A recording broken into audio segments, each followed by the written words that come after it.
Tomen sus Biblias y vayan al Evangelio de Mateo, capítulo 13, donde vamos a tratar con unas escrituras dentro de algunos momentos. En esta clase sobre poder para la vida abundante, todavía estamos tratando con cómo la escritura se interpreta a sí misma en el contexto. Hemos cubierto cómo se interpreta a sí misma en el versículo y hemos progresado el segundo punto, cómo se interpreta a sí misma en el contexto. Así que, aunque la escritura se interpreta a sí misma en el versículo, siempre se tiene que tomar esa palabra individual que se usa en el versículo y esa palabra individual tiene que encajar con el resto de las palabras que se usan en ese versículo en particular.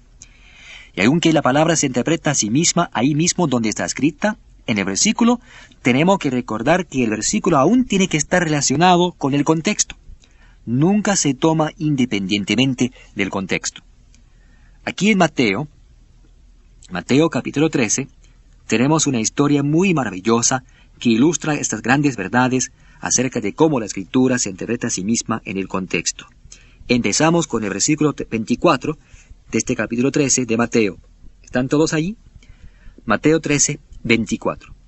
Les refirió otra palabra diciendo: el reino de los cielos es semejante a un hombre que sembró buena semilla en su campo. Luego, yo le pregunto a la gente en la clase, ¿cuál es la buena semilla?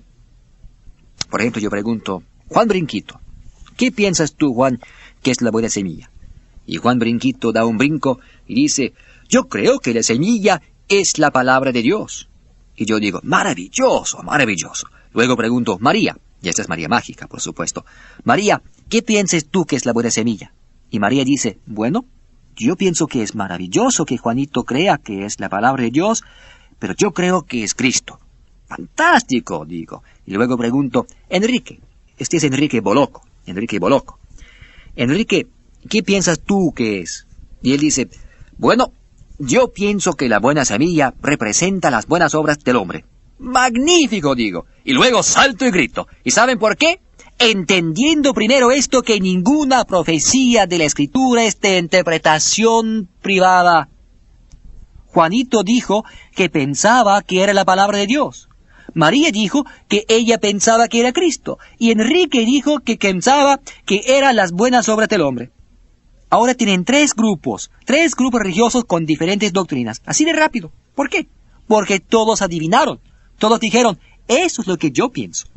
Y yo recién les enseñé que ninguna escritura es de interpretación privada. Dejen de pensar y adivinar. Piensen lo que dice la palabra y no hablen sino hasta saber lo que dice la palabra. Ese versículo no les dice lo que es la buena semilla. Simplemente dice, el reino de los cielos es semejante a un hombre que sembró buena semilla en su campo. Bueno, ¿qué es la buena semilla? Este versículo no les dice lo que es, y si un versículo no lo dice, entonces ustedes no lo saben. Así que dejen de adivinar. Esto ha sido el problema. Todo el mundo adivina todo el tiempo.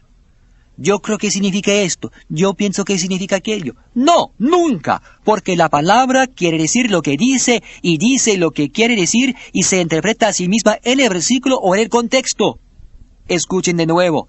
El reino de los cielos es semejante a un hombre que sembró buena semilla en su campo. Luego pregunto, Juanito, ¿qué representa el campo? Y él dice, no sé. Así es. Alabado sea Dios. Él ha aprendido algo. Dejen de adivinar. Pregunto, María, ¿qué es el campo? Ella dice, no sé. Yo pregunto, Hernán, ¿qué es el campo? Y él dice, no sé. Muy bien. Ahora, esténse quietos. Eso es. Dejen de adivinar. Si la Biblia no lo dice, simplemente diga, no sé. No es ninguna vergüenza no saber. Es una vergüenza decir que sabe cuando no sabe. Cuando está adivinando. Eso es una vergüenza. Es como le digo a nuestra gente, no es ninguna vergüenza ser estúpido, pero es una vergüenza seguir siendo estúpido cuando la clase sobre poder para la vida abundante está disponible para enseñarles la grandeza de la palabra de Dios. Leamos el resto. Versículo 25. Pero mientras dormían los hombres, vino su enemigo y sembró cizaña entre trigo y se fue. ¿Qué es la cizaña? No saben. Este versículo no se lo ha dicho, ni les ha dicho lo que es el campo o la buena semilla. Así que, ¿qué se hace? Simplemente se sigue leyendo y leyendo, porque en algún lugar lo va a tener que explicar. Si no lo explica, entonces nunca sabremos. Así que se sigue leyendo. A veces en la palabra de Dios Hay que leer casi un capítulo, a veces 1 y medio y hasta 2 capítulos o más, antes de llegar al contexto del cual está hablando. Aquí tenemos esta ilustración en particular. Versículo 26. Y cuando salió la hierba y dio fruto, entonces apareció también la cizaña. Este versículo, ¿lo he explicado? No, nada, hay que seguir. Versículo 27. Vinieron entonces los siervos del padre de familia y le dijeron: Señor, ¿no sembraste buena semilla en tu campo? ¿De dónde pues tienes cizaña? Y él les dijo: un enemigo ha hecho esto. Y los siervos le dijeron: ¿quieres pues que vayamos y la arranquemos? Y él les dijo: no, no sea que al arrancar la cizaña arranquéis también con ella el trigo. Dejad crecer juntamente lo uno y lo otro hasta la siega. Y al tiempo de la siega yo diré a los segadores: recoged primero la cizaña y atadla en manojos para quemarla, pero recoged el trigo en mi granero. ¿Ha explicado la palabra lo que es la buena semilla, la cizaña, el campo? No, nada. Entonces, ¿lo sé? No, no lo sé. Pero allí es donde termina la parábola, porque luego comienza con otra parábola, la parábola de la semilla de mostaza. Versículo 31. Otra parábola les refirió diciendo: el reino de los cielos es semejante a... Y después de terminar dice, otra parábola les dijo: el reino de los cielos es semejante a la levadura. Luego habla del uso de las parábolas. No lo ha explicado en absoluto. Así que, ¿saben lo que hará el ministro medio? Él leerá estos versículos de Mateo 13, 24 a 30 para una lección de las Escrituras y luego empezará a predicar. Y hablará de que la buena semilla es la palabra de Dios, tal como lo hizo Juan Brinquito, o que la buena semilla es Cristo, como quería promover María Mágica, o dirá que la buena semilla representa las buenas obras del hombre que hacemos en nuestro mundo, cuidando socialmente a todos los demás, y Dios mío, tenemos un tremendo sermón tan conmovedor. Pero cuando termina, ¿qué hemos aprendido de la exactitud de la palabra? Nada. Son puras conjeturas, puras conjeturas. Si la Biblia no se lo dice, usted no sabe. Así que, ¿qué se hace? Se sigue leyendo. Tarde o temprano, tiene que decirle. Así que se sigue leyendo. Se va a Mateo capítulo 13 y se lee hasta el versículo 36. Escuchen esto. Entonces, despedida la gente, entró Jesús en la casa. Y acercándose a él sus discípulos, le dijeron: explícanos la parábola de la cizaña del campo. Mire cuán sabios eran. No adivinaron. No dijeron: yo pienso esto o yo pienso aquello. Se acercaron al maestro, le dijeron: maestro, explícanos, dinos cuál es el significado de la parábola. Nosotros no la entendemos. Escuche. Respondiendo él, les dijo: el que siembra la buena semilla es el Hijo del Hombre. Así que el sembrador es el Hijo del Hombre. Ninguna conjetura. 38. El campo es el mundo. Allí está, el campo es el mundo. La buena semilla son los hijos del reino y las cizañas son los hijos del malo. El enemigo que la sembró es el diablo. La siega es el fin del siglo, y los segadores son los ángeles. Clase. ¿Se podría explicar más clara y sencillamente? Se interpreta a sí misma allí mismo donde está escrita, no en el versículo, sino en el ¿qué? El contexto. Así que hay que relacionar cada palabra con el versículo, y el versículo siempre hay que relacionarlo con el contexto. Eso le quita toda conjetura. Usted ya no puede adivinar. Ya no puede decir: bueno, yo creo que es la palabra de Dios, yo creo que es Cristo, yo creo que son las buenas obras. Dice: el campo es el mundo. La buena semilla son los hijos del reino. Eso lo decide, punto por punto. Así es como la palabra se interpreta a sí misma en el contexto. Les daré una más del libro de Apocalipsis. Es curioso. Todos piensan que el libro de Apocalipsis es tan difícil. Creo que la razón por la cual es tan difícil es porque nunca lo leemos a la luz de permitir que se interprete a sí mismo en el versículo o en el contexto.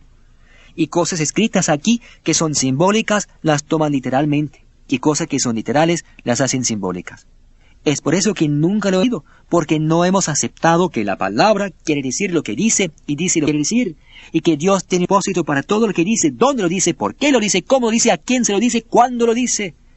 Así que cuando llegamos al libro de Apocalipsis, simplemente seguimos la enseñanza de otro en vez de leer la palabra.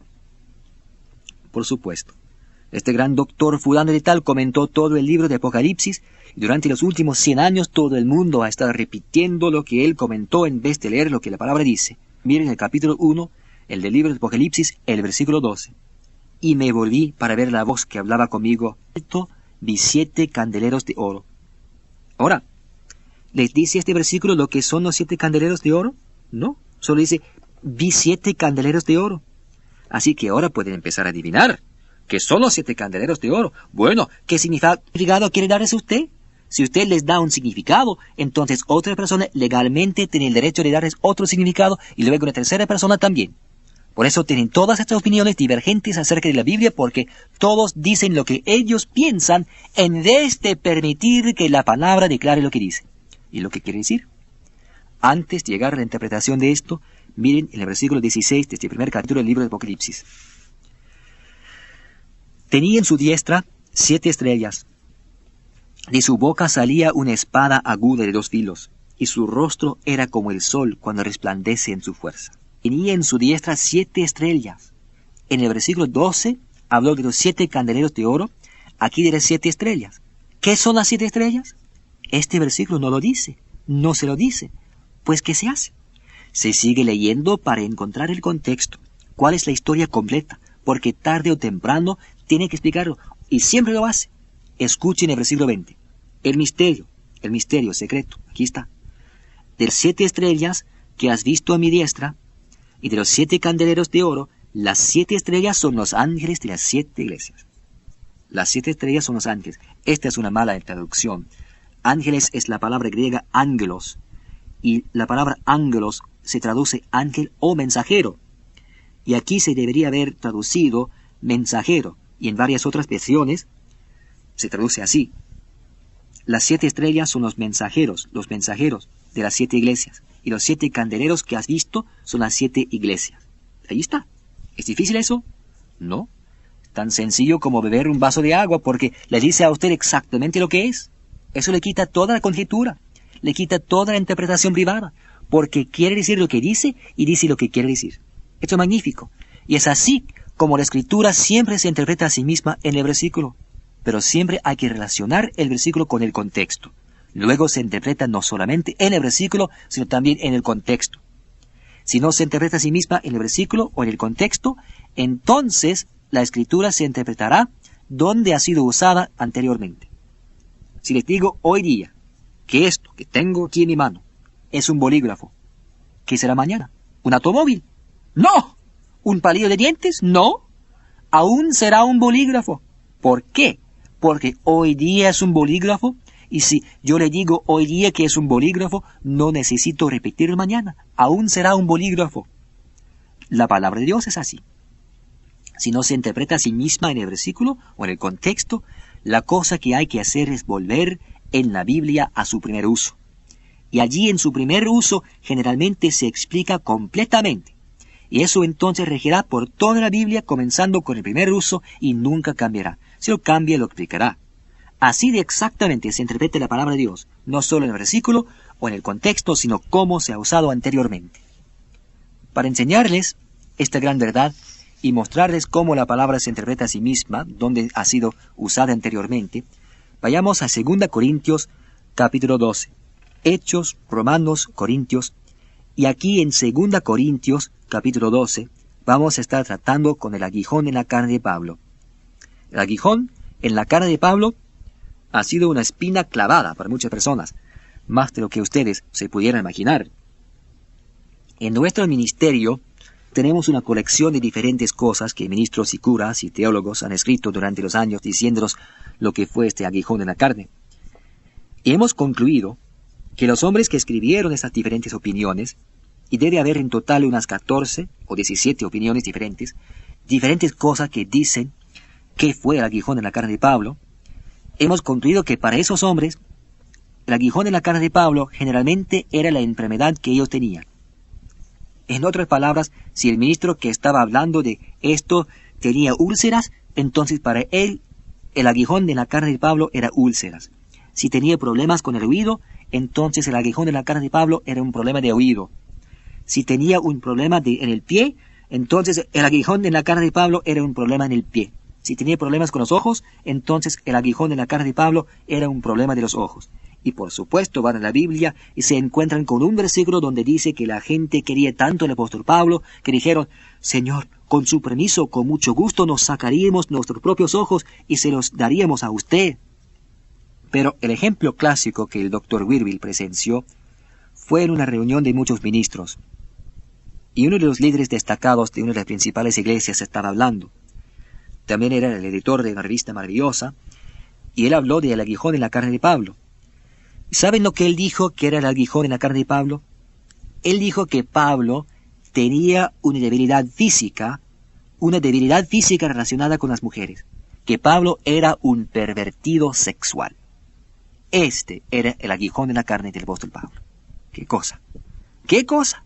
Es para tirarse los pelos, que un hombre de tal importancia, en frente de un grupo de ministros, dijera que Pablo tenía un problema sexual, que él era un pervertido sexual. Yo nunca le acusaría al apóstol Pablo de eso, a menos que lo pudiera leer línea por línea y palabra por palabra. ¿Saben por qué? Porque la palabra de Dios declara que de todos los hombres que recibieron revelación de Dios, nadie ha tenido la abundancia ni la grandeza de la revelación que recibió el apóstol Pablo, y antes de ni siquiera pensar en llamarle al apóstol Pablo un pervertido sexual, tendría que leerlo línea por línea y palabra por palabra. Pero lo que pasa, aparentemente, es que las personas se sienten grandes por poder denigrar a Pablo, denigrar la palabra. Y la gente creerá lo que dice un hombre renombrado, aun si contradice todo lo que dice la Biblia. ¿Sabe lo que hizo el doctor Weevil? Él se levantó en esa reunión y simplemente dijo, ¡cállese! Y se dio vuelta y salió y nunca más ha regresado. ¿Por qué? Porque aún vivimos en un país libre, gracias a Dios, y aún podemos pensar y tenemos el derecho de pensar. No hay por qué quedarse sentado y escuchar a un hombre para hacer picadillo la palabra de Dios y deshonrar al Dios a quien amamos de todo corazón, alma, mente, fuerza. No hay por qué. Nos levantamos y salimos. No tenemos que sentarnos allí y aguantar ese tipo de cosas. El doctor Weevil y su familia estaban sentados en una iglesia en Canadá un domingo por la mañana, y el ministro se levantó y habló acerca de cómo los hijos de Israel nunca cruzaron el Mar Rojo y que nunca se abrieron las aguas, el Jordán y todos los otros. Dijo que estos eran solo mitos, y prosiguió a decir que la sanidad en la palabra de Dios estaba bien para ese corto periodo de tiempo, pero que toda la sanidad que los hombres de Dios decían que estaban haciendo no eran sino apariencias y falsificaciones y que lo hacían por el dinero. Por el dinero. ¿Saben lo que hizo el doctor? Bueno, él no fue el primero. Su hijo mayor se puso de pie y dijo, papá, no lo aguanto. Se dirigió hacia la puerta y la hija mayor le acompañó mientras que la señora de Weevil, el doctor y la otra hija se quedaron allí sentados, hasta que por fin el doctor recobró el juicio, dice él, y se dio cuenta de que sus hijos eran más inteligentes que él. Ni querían quedarse para escucharlo. Así que él y su señora se levantaron y salieron. Al salir, el anciano principal, o el diácono, se les acercó vestido de smoking y corbata y dijo, Señor, siento que usted tenga que irse tan temprano esta mañana. Siento que se tenga que irse hoy día. Tenemos un servicio magnífico aquí. Estoy seguro que le hubiera gustado el mensaje de nuestro ministro. El doctor Weevil le miró los ojos y le dijo, Señor, el haber estado en este servicio aquí esta mañana me es una deshonra, porque todo lo que ha dicho ese hombre contradice lo que dice la palabra de Dios, y yo he dedicado mi vida a la exactitud y la realidad de la palabra de Dios. Así que le dio un folleto sobre la clase sobre poder para la vida abundante y otra cosa también, y le pidió que se lo entregara al ministro y se fue. El aguijón en la carne de Pablo, lo actual. Pero les quiero decir que cuando vamos a la palabra nos dice lo que es, y eso le quita toda necesidad de adivinar. En el capítulo 12 de 2 Corintios, en el versículo 7, y para que la grandeza de las revelaciones no me exaltase desmedidamente, me he dado un aguijón en mi carne, un mensajero de Satanás que me abofetee, para que no me enaltezca sobremanera. ¿Nos dice este versículo lo que era el aguijón en la carne? No. Pero nos dice quién lo envió. ¿Dios? No. Dice que era un mensajero de Satanás. Eso me dice quién lo envió. Y la gente que enseña que el aguijón en la carne de Pablo fue una enfermedad enviada por Dios, el Padre de nuestro Señor Jesucristo, tiene que estar mintiendo, porque este versículo dice que fue enviado por Satanás, el mensajero por Satanás. Así que de ese versículo no sabemos qué era el aguijón en la carne, pero sí sabemos quién lo envió. La Biblia dice que Satanás, un mensajero de Satanás, Satanás lo envió. ¿Y por qué lo envió? Dice que me bofeté. ¿Saben lo que quiere decir la palabra bofetear en el contexto? Impedir, obstruir. Por la abundancia de la revelación, este aguijón en la carne, que era el mensajero de Satanás, fue enviado para obstruirle y para quitarle de en medio. Eso es lo que dice. Ahora, en el versículo 8 dice, respecto a lo cual, este aguijón en la carne, 3 veces he rogado al Señor que lo quite de mí. 3 veces fue el Padre y dijo, Señor, quita ese aguijón en la carne, líbrame de ello. Y me ha dicho, Dios me ha dicho, bástate mi gracia, porque mi poder se perfecciona en la enfermedad. No dice enfermedad, dice humildad o debilidad. Por tanto, de buena gana me gloriaré más bien en mis enfermedades. No dice enfermedad. Estoy tratando de meterlo aquí porque básicamente todos han enseñado que el aguijón en la carne de Pablo era enfermedad. Estoy trabajando duro para ayudarles. Pero no se puede meter. El aguijón en la carne todavía no se ha explicado. Para que repose sobre mí el poder de Cristo. Por lo cual, por amor a Cristo, me gozo en las debilidades. No dice enfermedades. En afrentas, en necesidades, en persecuciones, en angustias. Porque cuando soy débil, humilde, no dice enfermo, entonces soy fuerte. Todavía no ha explicado el aguijón en la carne, ¿verdad? Pues entonces no sabemos. Aunque nos ha dicho muchas cosas. Ahora les voy a decir algo. Pueden leer la Biblia desde el versículo 10, pasar por Corintios, Gálatas, Efesios y todo el resto de la palabra de Dios y nunca se explica. Nunca. Así que, ¿qué se hace? Se vuelve en la Biblia al lugar donde se usó por primera vez. Así que vayamos a Números, capítulo 33. Números 33. Dios les había dicho a los hijos de Israel que no deberían casarse con los incrédulos, con las naciones forasteras. Les había dicho que cuando sus hijos quisieran casarse, que se casaran con creyentes. Esa es la historia en el capítulo 33. Léenlo ustedes mismos en alguna ocasión. No debían tener ninguna relación con ellos, es lo que dice. Habían de echar fuera a estos incrédulos. Versículo 55. Y si no echares a los moradores del país de delante de sus celos, que dejares de ellos serán por aguijones en vuestros ojos y por espinas en vuestros costados, y os afligirán sobre la tierra en que vosotros habitares. Los moradores, las personas, serán por aguijones en vuestros ojos y por espinas en vuestros costados. ¿Quiere decir que había un fereceo colgando en este ojo y un cananeo en el otro? No. ¿Qué son aguijones en los ojos y espinas en el costado? Es una figura literaria. Una figura literaria. Se usa muchas veces a decir que este puntero o zaguero será una espina clavada para el otro equipo. No es literal. Es una figura. Como una frase que se oye, daría un ojo de la cara de eso. ¿Han visto a alguien comprar algo con su ojo? Es una figura literaria que indica que uno desea algo muchísimo. Ahora, si no echan estos incrédulos, sino que se casan con ellos, entonces los incrédulos, los moradores, la gente, serán por aguijones en sus ojos y por espinas en sus costados. Así que, de este versículo únicamente, este primer uso, en la Biblia, de este versículo, ¿qué diría usted que es un aguijón en los ojos? Un aguijón en la carne. Tiene que ser la gente, los moradores, y eso es exactamente lo que es el aguijón en la carne.